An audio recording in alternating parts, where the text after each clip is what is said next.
püf noktalardan biridir həqiqətən. Burasını kəsərsən. Ay da niyə kəsirəm ki? Kəsməməliyəm məncə. Salam, mən Xədicə və bu kanalda tələbələr və abituriyentlər üçün maksimum faydalı ola biləcək məlumatlar paylaşıram. Bugün çoxdan da gözlədiyimiz videonu Fatimə ilə bir yerdə çəkirəm. 3-cü qruplara hazırlıq tövsiyələr və ziyada hüquq oxumaq haqqında danışacağıq bugün. Fatimə. Hər kəsə salam, mən Fatimə İsmailzadə. 2024-cü ildə 671,8 bal toplayaraq Azərbaycan Respublikasının prezidenti yanında Dövlət İdarəçiliyi Akademiyasında hüquqşünaslıq ixtisasına qəbul olunmuşam. Əla. Bugün Fatimənin bütün biliklərindən və təcrübələrindən maksimum yararlanacağıq və ümid edirəm ki, siz üçün də faydalı olar. O zaman biz başlayaq. Fatimə, sən hazırlıqlara neçənci sinifdən başlamısan ümumiyyətlə? Deməli, mən 9-cu sinifdən sırf buraxılış fənləri üzrə Azərbaycan dili, riyaziyyat, ingilis üzrə başlamışam. Amma 10-11 isə sırf abituriyent olaraq 5 fənn üzrə hazırlıqlara başlamışam. Amma bunu da deyim ki, yəni bu qədər yüksək nəticə əldə eləməyimdə səbəb sırf o 3 il və yaxud da 2 il ciddi hazırlaşmam olmuyor. Aşağı siniflərdən bəri sistemli şəkildə oxuyaraq gəlmişəm. Yəni bazam olub. Bəli, bu çox önəmlidir. Bir də ki, səncə sən 3 il hazırlaşmısan da, 3 il hazırlaşmış olmaq səni sonuncu ildə həvəsdən salırdı. Bezdi medalına qədər oxumaq olar, belə şeylər olurdu, həvəsdən düşürdü. Bir tık olurdu, amma imtahana yaxınlaşanda olur o. İlin əvvəlində olmur. İmtahana yaxınlaşanda deyirsiniz ki, imtahanı verim, canım qutarsın falan filan. Amma axırda o çatacağınız məqsədə görə, o hədəfə görə yox. Dəyər, bəli. Çünki yüksək balı əvvəldən hədəfləmişdim.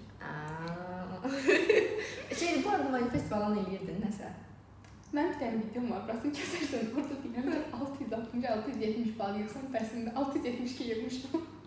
Ay da niyə kəsirəm ki? Kəsməməliyəm məncə.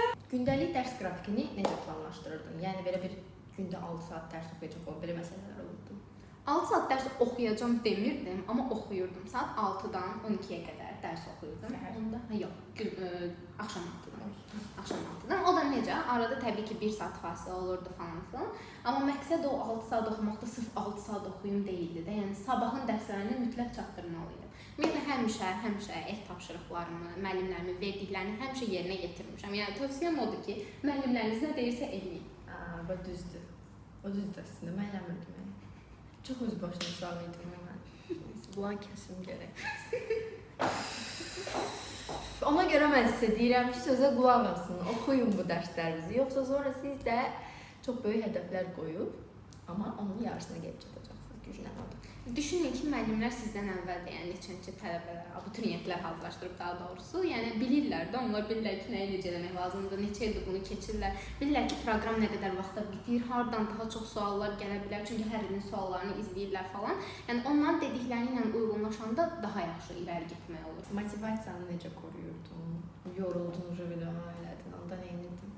Yorulma məncə hamıda olur, çünki insanlıqda normal olaraq, yəni fiziki də yoruluruq, beynimiz də yorulur falan filan, amma bir sondakı məqsədimizi həmişə beynimizdə, yəni gözümüzün önündə bulundurmalıyıq ki, o hədəfə, o məqsədə çatmaq üçün təbii ki də yorulmalısan, çünki yorulmadan, əziyyət çəkmədən bəhrə görmək olmur, amma yorulanda tam dayanmamaq lazımdır, biraz fasilə verib sonra davam eləmək lazımdır. Məsələn, mən elə olurdu ki, çox yorulurdum, oxuya bilmirdim, deyirdim ki, tamam, bugün oxumayacağam, müəllimə də deyəcəm ki, bugün yorulmuşum, amma gələn səfər bundan daha çox oxuyacağam. Amma özümə o dincəlməni verirdim, çünki özümü, mən bezəndə bir şeyi heç eləmirəm, istəmirəmsə eləmirəm. Ona görə də fasiləmi verirdim. Özünü tanıyırdın da. Bir də sən dedin də gündə 6 saat oxuyurdum. Məsəl üçün dedin ki, 6 saat oxumaq üçün 6 saat oxumurdum da. Bəs bu yerdən onda o nəticəyə gəlirik ki, miqdar önəmli deyil də. Yəni 200 test işləmək önəmli deyil, 50 dənə işlə, yaxşı işlə. Belə yanaşırsan sən də? Təbii ki, bəzən olurdu ki, yəni həqiqətən də o 200 test mənasız olurdu, sırf yükləmək məqsədi ilə olurdu da. Mənə lazım idi ki, mən oradan o mövzunu anlayım, başa düşüm. 50 test belə olsa, mən onu qavrayım. Mən həm də əzbərçi insan deyiləm. Gərək o dərsi də anlayım, yəni mövzunu da başa düşüm. Testi də bərkitmək üçün mütləq lazım idi deyə işləyirdim. Təbii ki də miqdardan çox keyfiyyət önəmlidir. Keyfiyyət yoxdursa, o 200 testi əzbər işləyin gedin, amma sonunda bir əlinizdə 10 test qalmırsa, onun mənası yoxdur. Bir də sən toplumun hamısını bitirmişdin bütün fənlərdən. Bütün suallara baxılmışdı da. Hansı fən sənin üçün digərlərə nisbətdə daha çətin idi və onun üstəsindən necə gəldin? Çünki gəlmirsən də 672 yığırsan, necə gəlmirsən? Tam belə çətin fən yox idi axı mənim üçün ki, mən o fənini bilmirəm. Məsələn, ola bilər ki, 3-cü qruplarda bəzən deyirlər ki, riyaziyyat çətindir. Mənim riyaziyyat keçmişim də yaxşı olub, əla olub hətta. Çox sevmişəm riyaziyyatı. Yəni mənim üçün çətin olmuyor. Tarixdir, uşaqlar, yəni oxuyursunuz, testini işləyirsiniz falan. Azərbaycan dilində bəlkə biraz kiməsə çətin gələ bilər, qrammatika da anlamaq lazımdır, o qrammatikanın incəliklərini tutmaq lazımdır. Onu da dediyim kimi aşağı siniflərdən olan bazam heç bir fəndə mənə çətinlik çəkdirməyib həqiqətən. Sadəcə yəni mənim çətinliyim həmin o mövzunu anlamaqda olmayıb da, sadəcə həmin o mövzunu oxuyub biraz yorulmaqda olub mənim çətin. Bəs yatmaq rejimini necə qururdun? Gündə neçə saat yatırdın və gecmi yatırdın, gecəmi işləyirdin? Püf nöqtalardan biridir həqiqətən yuxu.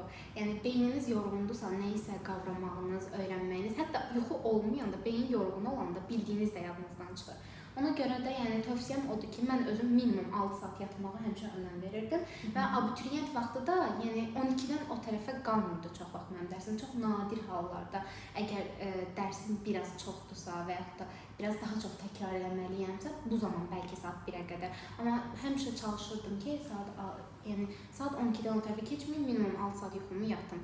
Beyin yorğun olanda çünki yaxşı işləmir. Həm fizikən, həm ruhən yorulursun. Həftədə sənin bomboş günün olurdu ki, bu gün dərs oxumayacağam.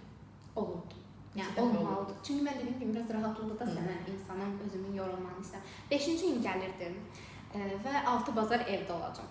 5-ci gün axşamda dincəlirdim, 6-cı gündə full dincəlirdim. Ya hətta çıxırdım dostlarımla gəzirdim, ailəmlə vaxt keçirirdim, yəni qohum, qonşu belə falan. Amma bazar günü dərsimi oxuyurdum. Bəs imtahana yaxın bu sistem dəyişdi? İmtahana yaxın bir də sınavım olan vaxtlarda. Əgər bilirəmsə bu həftənin bazar günü mənim sınavım var və yaxud da gələn həftənin bazar günü mənim imtahana yaxın olanda həm də ümumi sınaqlar olur axı. Və gələn həftənin bazar günü mənim ümumi sınavım var. Artıq mən bu həftədən başlayırdım planımı qurmağa. Təbii ki, o planı 6-cı gündə daxil idi ki, mən təkrarlarımı çatdıra bilim. İmtahandan əvvəl, yəni imtahan ərəfələri və sınaq ərəfələrində təbii ki, bu istirahətlər biraz düşürdü. Məsələn, sırf 5-ci günün axşamını saxlayırdım özümü.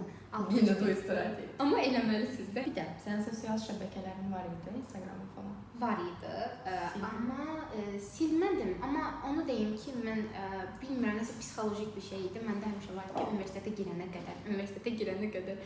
Həmişə deyirdim ki, universitetə girim sonra. Var idi, amma aktiv istifadə eləmirdim. Yəni Instagramı falan. Yəni girib çox scrolling eləmirdin? Yox, hətta yəni story belə atmırdım.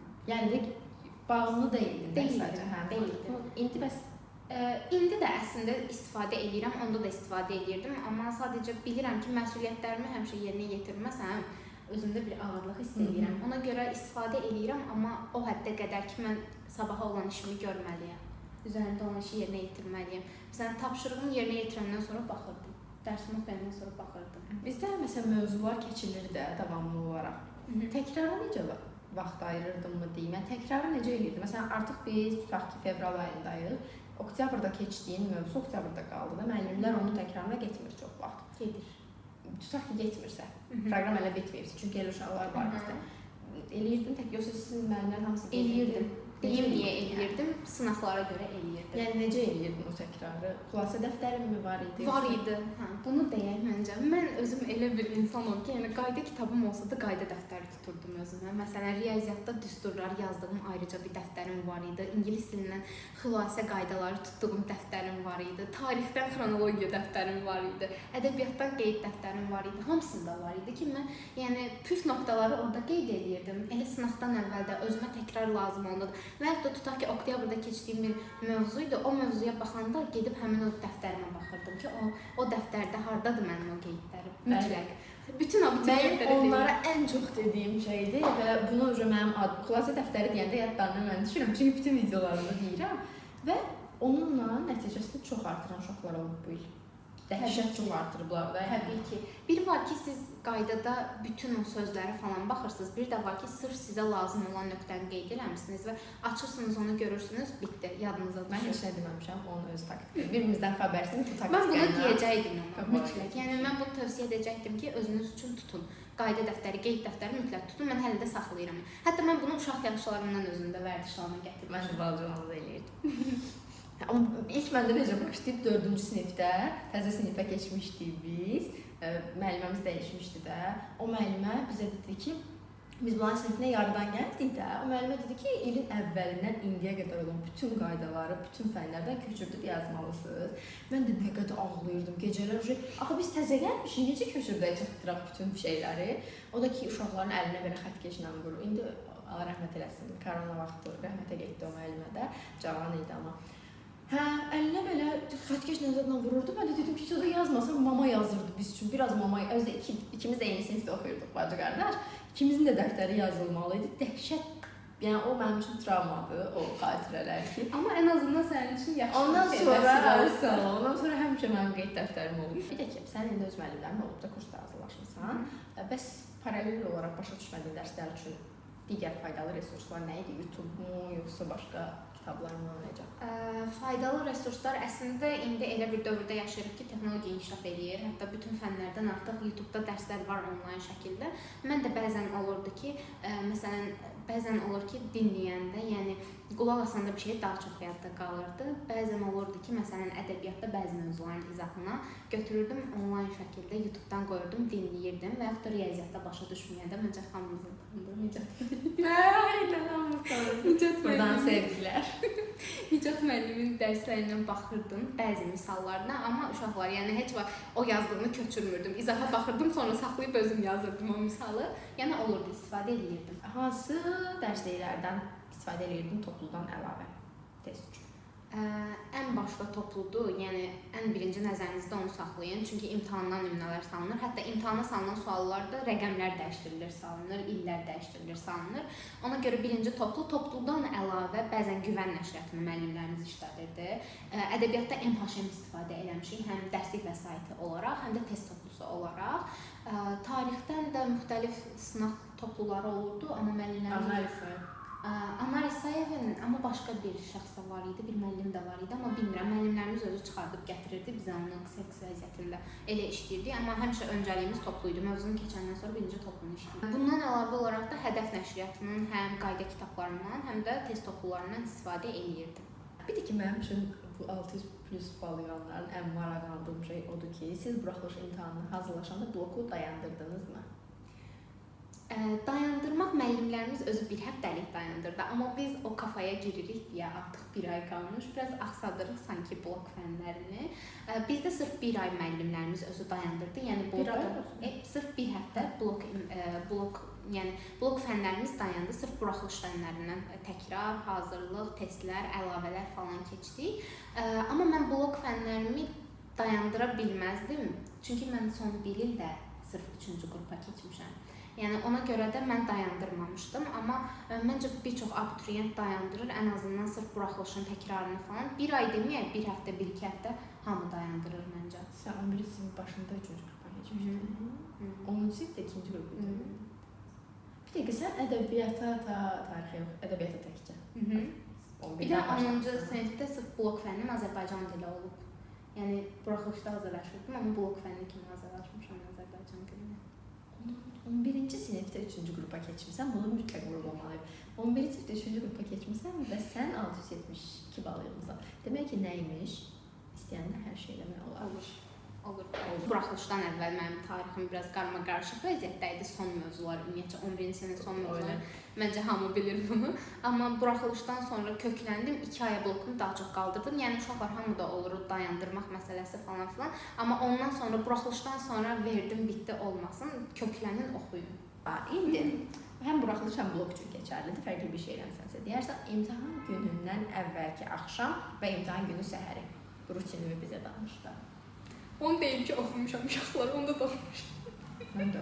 Və məncə elə lazımdır. Elə lazımdır. Çünki bilirsiniz ya, buraxılışdan əvvəlki gün, bu arada yox, evdəkilərin də təsiri var. Evdəkilər deyir ki, gəl oxuma bəsdir, çıxart. Hətta onlar məni çıxardırdılar ki, gedək gəzək falan da. Yəni axşam ən azından bir yürüyüşə çıx falan. Yəni çıxardıb gəzdiriblər məni. Amma imtahandan bir gün əvvəl də imtahan gününün səhəri düşünün buraxılış imtahanına gedirəm, amma açıb riyaziyyatdan düsturlara baxıram. Baxıram. Çünki trigonometriyadır uşaqlar, yadınızdan çıxarmışam. Dəftərini özündən aparmışam. Hə. Sonra maşında qoydum məktəbə girən. Yox, aparmamışdım, amma evdə baxdım. Sonra fəza düsturlarıdır, baxdım. Yəni bilmək olmur hansından düşəcək. Orada da xırda detallar var, baxmışam. Blokdan əvvəldə, amma buraxılışda o qədər stressli deyildim. blokda çox stresli idim və bu stresi də həm ailəmin dəstəyi ilə yəni keçə bildim, həm də imtahana girirsiniz, sual kitabça gələnə qədər stres olur. Kitabçanı açandan sonra oxumusunuzsa, əgər oxumusunuzsa görürsünüz ki, bildiyiniz şeylərdə heç stresə ehtiyac yox imiş. Orada main point. İndi bir dənə gələcək, yəni səni dinləyən abituriyentlərə tövsiyələrindən danış. Hansısa bir səhvin oldu mu bu prosesdə? Oldusa onu da denən və tövsiyən varsa tövsiyə elə, sonra da digər haqqında danışaq. Mənim ən böyük peşmançılığım diqqət səhvlərimdir. Yəni o sualı oxuyanda altını xəttləyin ki, sizdən var yoxsa yoxdur, doğrudur yoxsa yanlışdır, deyil yoxsa lazımdır hissələrinin altını xəttləyin.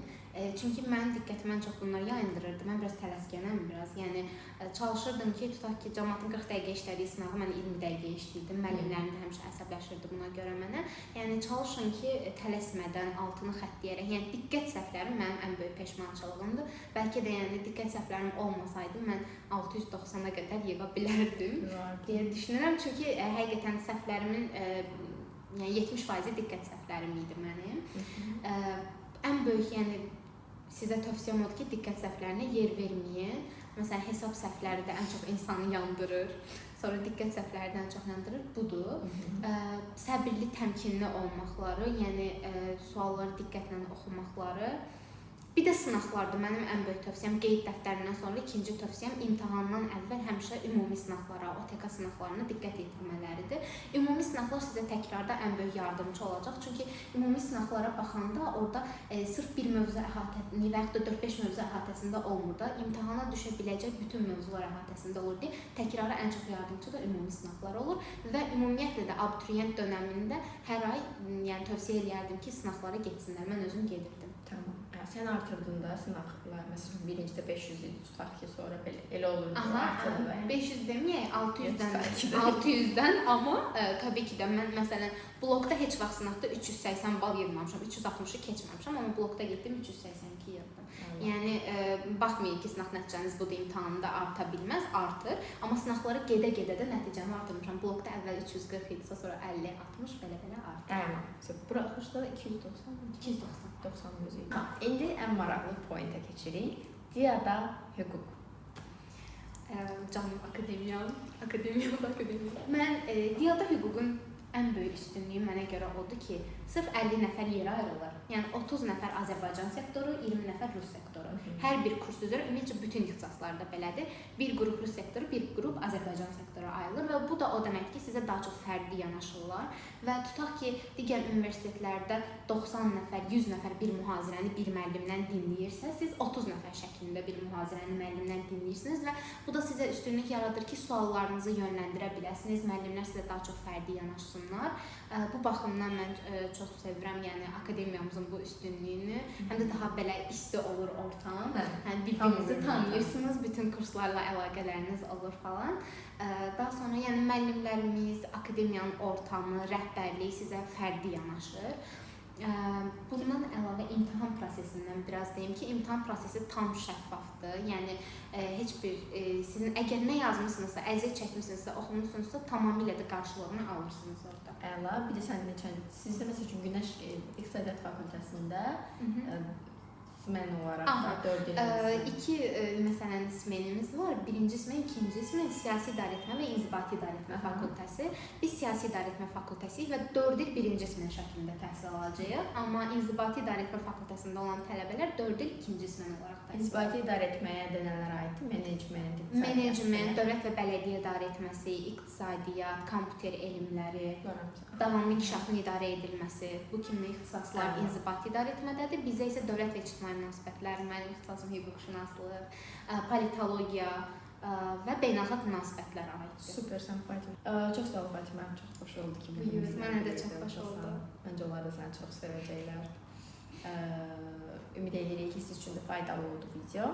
Növbəti videolarda və layihələrdə görüşək. Hər biriniz olurlar.